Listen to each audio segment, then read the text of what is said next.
Hello everyone, welcome to Wednesday Night Poetry. My name is Kimberly Ann Priest and I come to you from Sebago Lake State Park in Maine.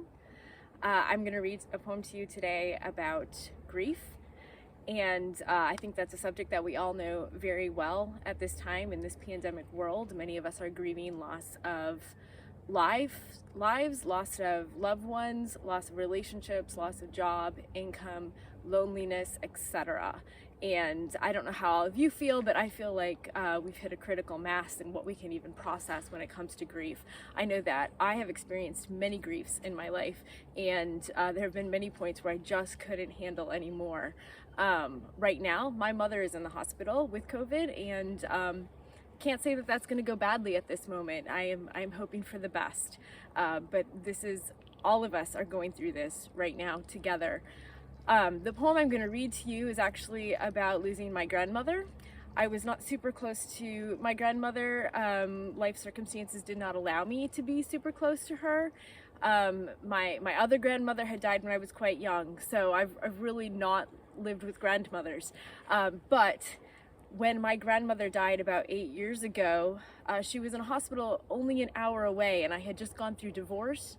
I was raising my two kids almost completely on my own, and getting a master's degree and trying to survive on very little income, and even driving an hour to the hospital was sort of expensive for me. But I also was at a critical mass point where I just couldn't even handle the loss of one more one more person in my life. So I wrote this poem 8 years later. I actually just wrote it this past January, before many of us begin to lose people that we love. So I'm going to read that poem to you today and invite you into that grief, and also hopefully be some comfort to your own. I love this poem. It draws from one of the Psalms in the Bible, which my grandmother was very religious, so it just felt like fitting to honor that part of her. And also really asks the question about, what happens to us after we die and our body becomes part of both nature and possibly the spirit world. So here goes. The title reads right into the poem. Thank you so much for listening and joining me in this moment. My grandmother's ashes are somewhere, earthborn and not ashes at all, bone and sand that scatter and remain, particles of time always filtering through, wetted, reshaped, always excavatable.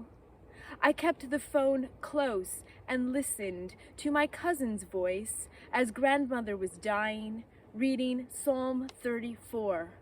We will not fear, though the earth give way, one by one, laying shell fragments I recently collected from a shoreline atop the soil enclosing roots of plants growing all over my apartment. Each thumb of new green that sprouts up, witness, though its waters foam and roar, she continues, stems and leaves reaching for a bright spot of sun.